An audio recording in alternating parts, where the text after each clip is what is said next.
எங்க அப்பாவை விட்டுருங்க மாமா.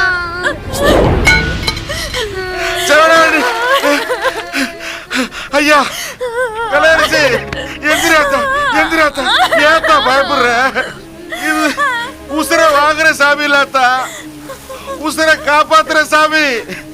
அதுவா அது பிள்ளைகளை காவு வாங்கிற போது ஐயா ஐயனாரு உன் கையால அந்த பிள்ளைகளுக்கு ஊதிய பூசி விடியா ஐயா, ஊதிய பூசி விட்டுறியா ஐயா, பூசி விடுறியா ஐயா, பூசி விடு சாமி ஐயா, பூசி விடுயா. கல்யாணிச்சு வாங்க.